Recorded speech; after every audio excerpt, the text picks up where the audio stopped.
Quick Tick McTick coming to you from Saskatchewan here, because there are people that just follow me on YouTube but not on all these other 800 social media apps that exist in the world. I got a couple of shorts that I'm going to throw at you here this week. Stay tuned at the end of this video because I'm going to let you know where I'm going to be at Ag in Motion coming up this week. And I got a special little plant tour with Mandako. It's going to be a good time. But first things first, let's get laughing with this short Quick Tick called I Want to Change, but I Don't Know How.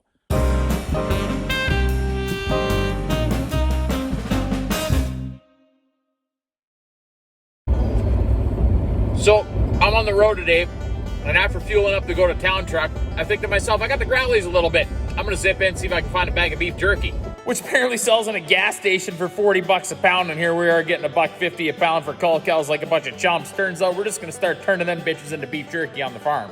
So I walk up to the till, and this kid says that'll be $8.35, and passes this machine over towards me and gestures it like he wants me to tap the thing. And I'm like, hey, I don't just tap the first thing that gets waved around in front of me. Instead, I pull a crisp $20 bill out of my wallet. And I hand it over to him, and I say, hold on a minute, I think I might have 35 cents in my pocket. So I reach down in my pocket, and there I've got a quarter and 2 nickels. But then upon closer inspection, I say to myself, holy shit, I've got a loony and a toonie here too.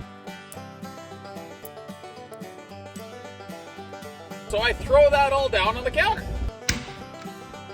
Now this kid looks at me like I've got 3 heads and said, sir, you already gave me enough with the $20 bill. And I look at him and I say, yeah, no, I hear you, but I'm trying to get rid of a little bit of change. Then this kid looks back at me like he's Taylor Swift and I'm Justin Trudeau on Twitter, creepily inviting him to come to Canada using his own song lyrics. So at this point, I get that he has no idea what I'm talking about. So I say, hey, don't worry about it. Just type in $23.35 into the machine. It'll do the rest for you.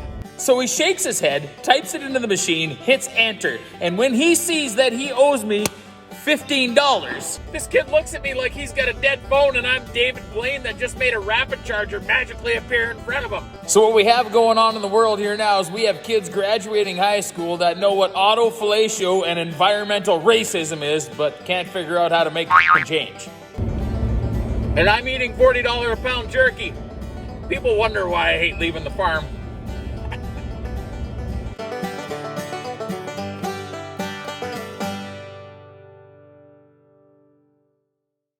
Seriously, it's the reason that I hate leaving the farm is because you run into shit like that all the time. Speaking of leaving the farm, I'm going to be at Ag in Motion starting tomorrow on Tuesday, and I'm going to be there for 3 whole days. I'll be at Zach's building group tomorrow, and then the next 2 days, I'm going to be at the Hunter Implement Supply booth 170, hanging out with Mandako, and we're going to get to a Mandako video right away. But secondly, there's a plastics band video that I did that I'm going to be jumping on the John Gormley show with today to chat a little bit about at 11 o'clock here this morning, but here it is in case you missed it.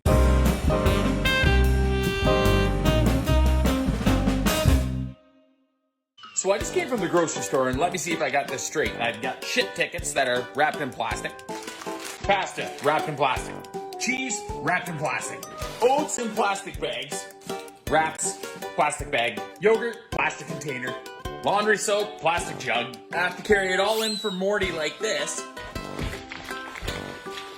because this guy says that these are legal.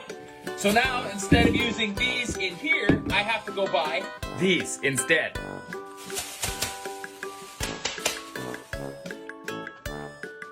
And according to this guy, that's gonna save the world. Am I taking crazy pills? This world's gone crazy.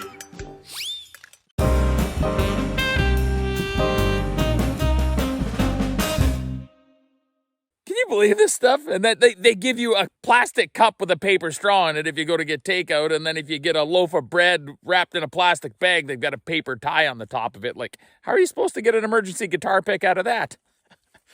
Anyways, here we go. Mandako video. I got to go out to Manitoba and tour their plant, and seeing as how I'm going to be standing at their booth for the next couple of days, Ag in Motion, you should come down and see me there. Here's the end of this week's upload. Take care out there, folks.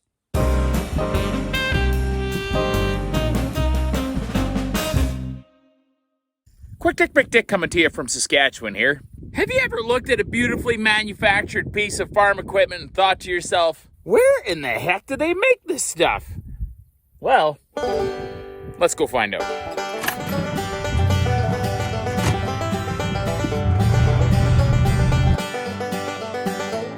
Well, if we want to see where they're built, we're gonna have to go to Manitoba. Quick Dick, Dick, and Mandako coming to you from Plum Coulee, Manitoba here today. The Plum's laughing. And you're like, Quick Dick, what are you doing in Manitoba? Now we're in Plum Coulee, Manitoba because today we're gonna be touring the Mandako Agri factory. Let's step inside and see how it all comes together. Step 1, show me the steel. So this is where everything lands and starts off. That's a lot of steel. Canadian steel gets trucked in and warehoused for parts, frames. If I could sneak one of these into the back of Morty. And of course, don't forget drums for rollers. You can make one hell of a culvert with these things. Hello! Step 2, cutting machining. Sheets of steel are cut into parts using lasers and CNC tables. That does a lot better than me with a torch. Bandsaws cut tubing lengths for frames. And drums for rollers are cut to length. And different parts and pins are precisely machined. Step 3, welding. Parts then make their way to the welding shop where they start to take the shape of an agricultural implement. Step 4, paint. Parts come from the welding shop and are prepped for the paint booth. Once in the paint booth, the parts get coated with the durable Mandako paint and come out looking like this. Step 5, assembly.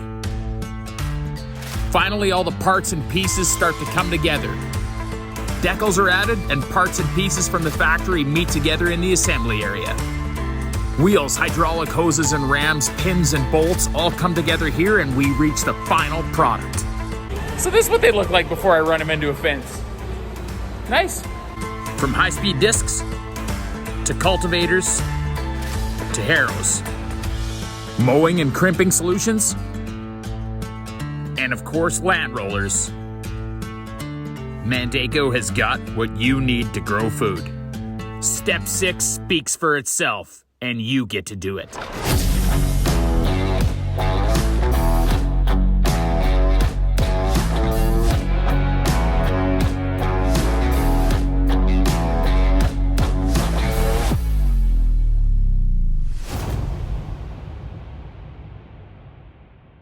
This is Quick Dick signing off, reminding you to grow good food takes good equipment. And if you've got it, well then you know it. Because you got it from Canadians who made it right in the community in which you grow it. We'll catch you next time. Made in Canada matters.